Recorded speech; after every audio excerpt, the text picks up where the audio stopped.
Hi, my crafties, it's Tree. I hope you're having a good and crafty day. I want to thank each and every one of you for coming on and sharing your crafty love and support with me and my channel. I appreciate you all so very much.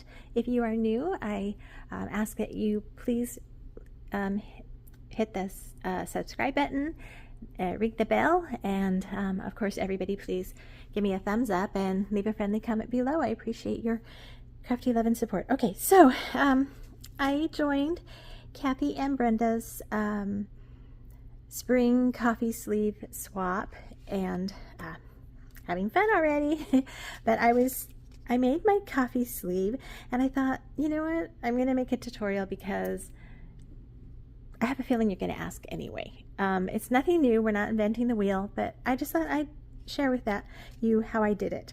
So this is my decorated look so far. But what I did was I had a coffee sleeve of my own, that previous something or another, and I opened it up and I made a template from that. But then I got rid of all of my coffee sleeves. And then they came out with this coffee sleeve swap and I went, oh my gosh, are you serious? So I took that coffee sleeve and I just put it on cardstock and I traced it the front, and then I put the lines on the side, and then I just took that coffee sleeve and moved it over all the way to the end. I took 8.5 by 11 and I just did it down the center on the diagonal. All right, so I took, Joann's was having their sale because they're closing. If you don't know, they're closing. And that's where I got this really pretty vellum paper from. It's got gold foil, it's got pretty butterflies in variegating colors, and it's so pretty. But I only got a couple sheets, so I don't have enough to make a second one now that I've made that first one. So here we go. We're going to make one which is plain old vellum. Plain old.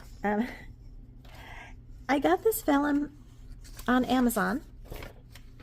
It's pretty decent thickness, and let's see, it says it's 68 pounds, 100 GM squared, and you get 100 sheets. Now this was on a sponsored, Amazon sponsored sale, so I got a good deal on it. I don't know what their price is now, but that's what I got then. So what I did then was I took my sleeve and I basically put it down. We're going to need a solid surface, so let me rotate this a little bit. Okay, this will actually be good enough because it fits on all sides. Okay, and I just went ahead and I traced it. Now you will see on my one side, because I was working very quickly and I'm not always precise, this one says this side is too short on the bottom, meaning it goes up here on a diagonal instead of down this way. So luckily we can fix that. So all I did was flip it over and I put it back in my lines the best I could. It's a little off. I'm not gonna lie. Perfection is not my forte.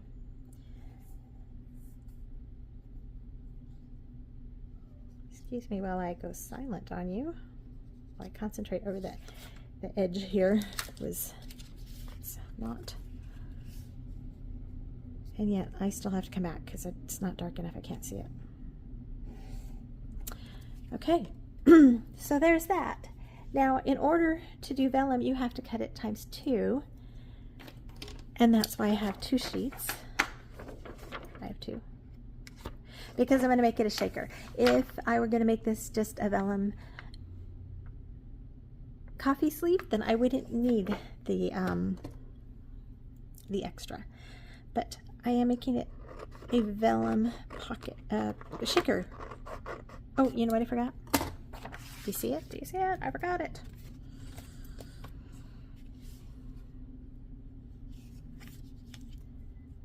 need that. And that's just how I do it. I just lift it up, and that doesn't belong here. That's from a previous project. Okay.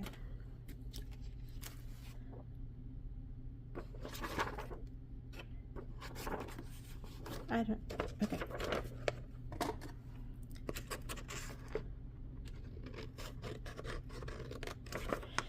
So roughly, you know, just cut it out, and I'll stay on the camera as much as possible, but I am going to take this to my sewing machine and sew it up, which means you can't go there because there's no room for a camera there. And I'm sorry, it's just not gonna work for me to take the camera over there. It'll be another half day cleaning things up and figuring out how to. No, there's nothing for me to put the camera on for support. My desk is one that has that rounded edge, so it doesn't like to have things attached to it. Which I am gonna just point out, if you're looking for a desk or a table for crafting and you want to have a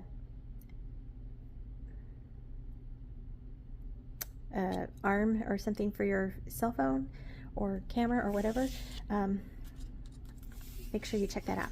So what I'm going to do is I'm going to sew up the side, across the top, and down the side, and down the two side seams. I'm going to leave the bottom open so that I can fill it with shaker bits, and I'm going to go ahead right now and fold this a little. It doesn't have to be perfect, just a fold. Okay, and then before I close at the bottom, I'm going to sew down the center. So I see this as being a little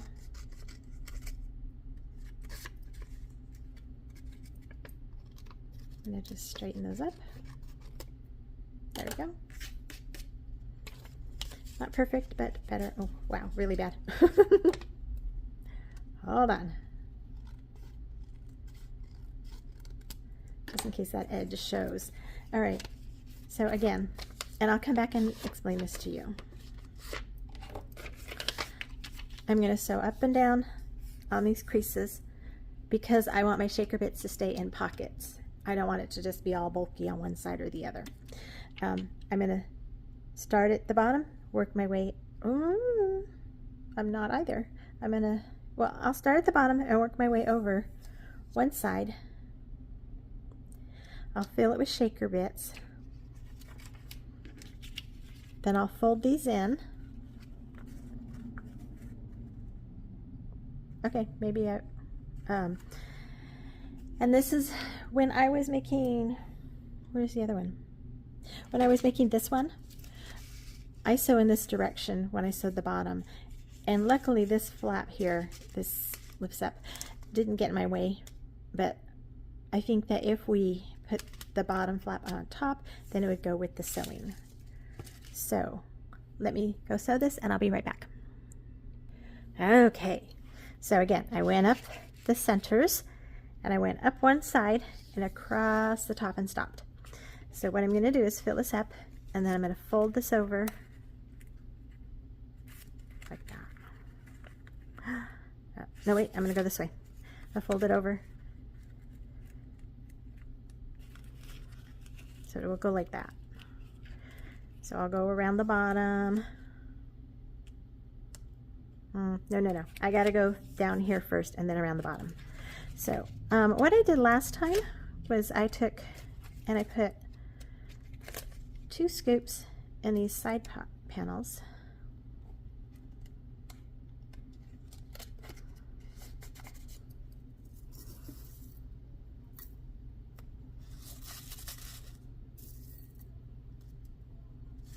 Am I on camera? I always worry about that. And then 3 in the center one because it's bigger, much bigger. There we go.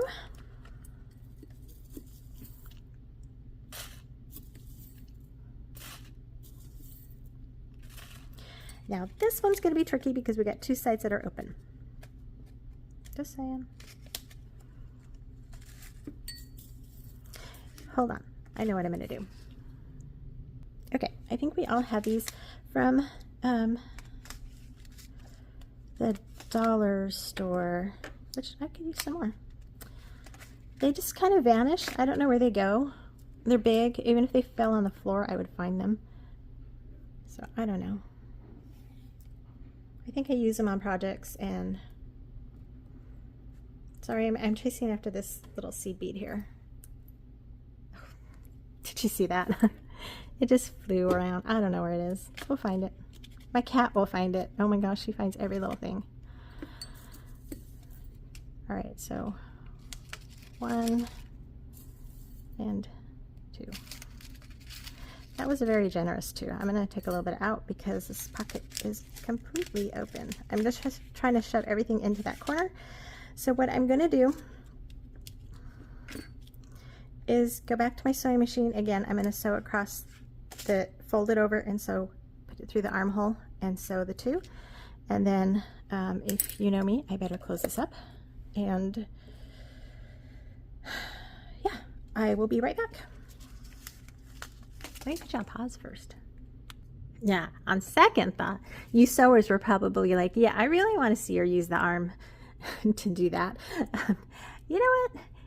My arm is not that narrow. So what I did then was I sewed up the edge and then around and over. So next time I would go down one side or across the top and then down the other side and then fill them and then go across the bottom like I did with the first one. Okay, so you can see all the pretties in there. They're so pretty. And then we just fold it over whichever side you want. I think that one looks more straight. So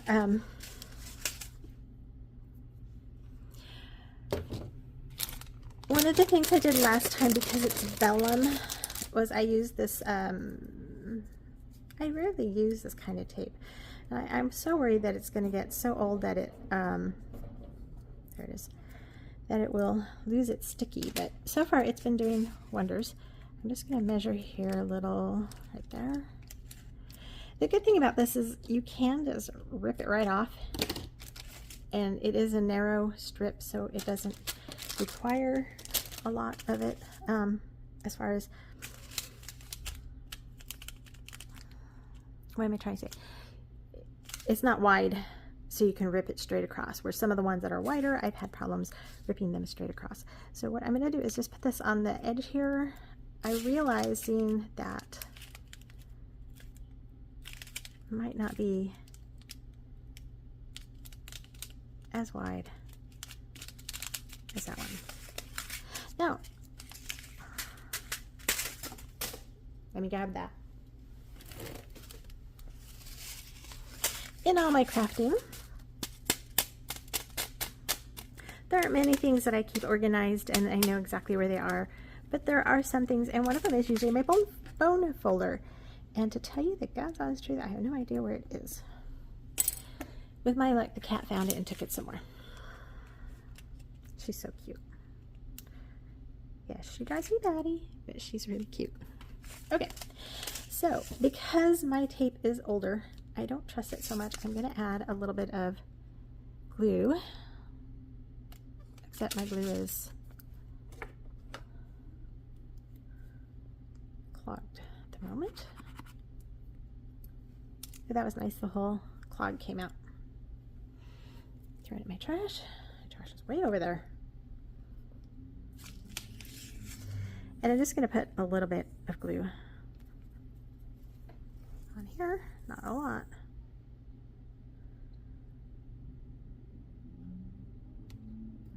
But especially on the edges. It looks like a lot, but I'm going to tell you it's not, because I had the fine metal tip on there. And what was it? Mamie at Mamie's Crafts always said that, oh, see, this is what I did different. Okay, next time, fold them over, sew across the bottom. don't. Okay, no worries. We'll just use those clamps.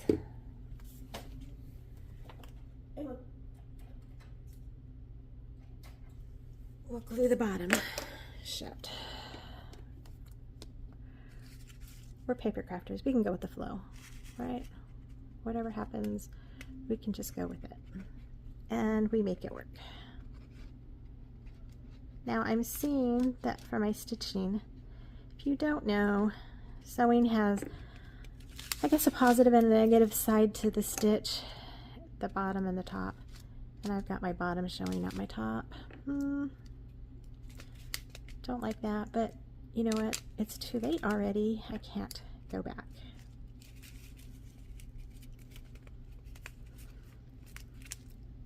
One more little clamp right there. It will have it shut, but I don't have it, so it's here. I know it's here. It's just, yes, I know. I can hear you guys. The cat probably got it. We'll just spread these out more. There. Technically, it doesn't have to be glued, but I like it glued, so it's getting glued. Okay, so let's think. If we were to decorate it, this one I put a rose and a bow. I was working with Maggie Holmes' parasol. I really kind of want to do something with, well, I'll do that later. I see a flower right here. It's a his and her flower. I also see some ribbon right there. Excuse my arm.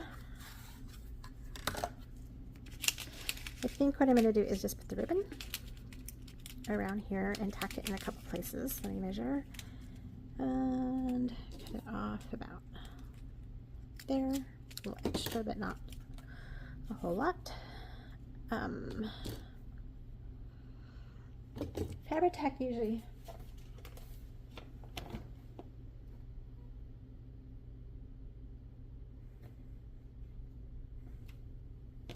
hold on. Okay, as I was saying, it's my usual go-to for fabric, but I was having a hard time finding it. Oh, it's a mess. Let me get a scrap of vellum here, because it's right here. I'll wipe that off.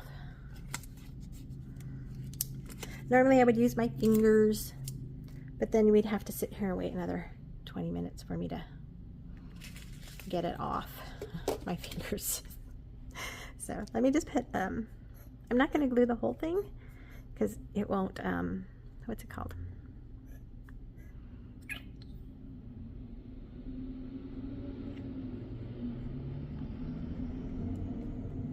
It's going around and uneven, so it won't line up properly. I gotta get this straighter. Okay, I'm just gonna put a little bit on this end.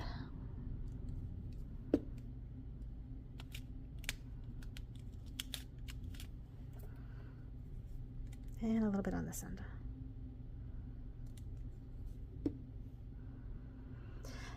Now sometimes if you know what you're going to put down and you know it's going to overlap like that and you want it on a certain side, go ahead and put it on that certain side. I didn't think about it, so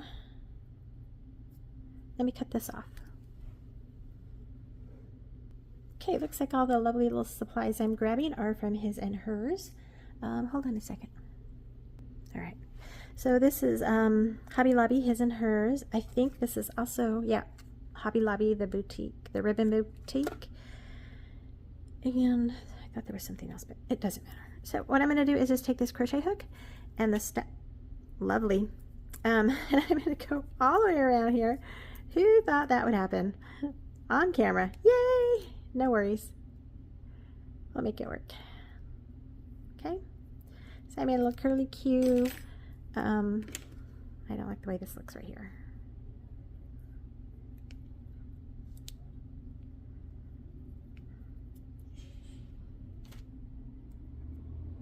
Ow. That'll be good enough. Okay. Oh, my, what's it called? Fabri-Tac is oozing. Okay, we'll make it work. We're gonna just put this like that. So I'm gonna put that dollop right there because it's gotta go somewhere.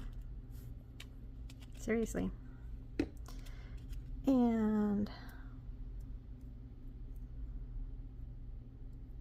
I'm actually gonna put it like that. And I'm gonna get another little dollop and put it on. Of course, it won't come out when you want it to, right? And then it will ooze out when you don't want it to. Okay, you don't need to see paint, glue. I think I got it back. Okay, yeah, we're back on. So, I was gonna say, you don't need to see the glue fighting me. There we go. Very pretty. Now this is made to be a fluff flower like that and not have a center, but let me check something. I have these flower centers I ordered from Amazon because I couldn't find them anywhere else at a decent price.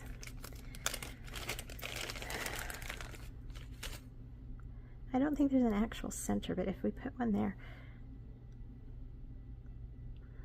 what do we think?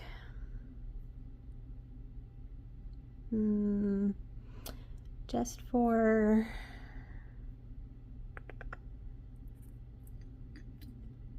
there's a pearl in here. I kind of like that.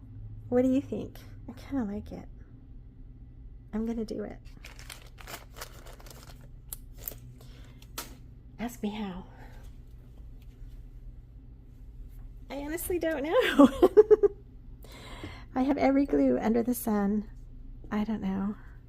I have glossy accents. Whenever I open up glossy accents, I immediately go to unclog it because honestly, I don't think it's ever unclogged. Okay, so a dollop here.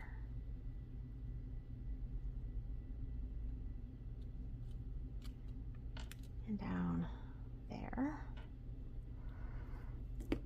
Use my pin to push it down. And then another dollop right in the center. I'm hoping some of that will just ooze down into that center. And I actually like this little pearl here. I use the spoon. Ayo. Okay, I'll use my finger. Press that down. Everything's closed up. I think it's cute. What do you guys think? Now I can barely see my curlicues, but I like it with the center. So that's how I did that. I hope you like my little tutorial. I hope that you give it a try, and if you do, you know, do a hashtag TreeCraftOn, and I will catch you in my next video. Until then, God bless you and yours. Bye for now.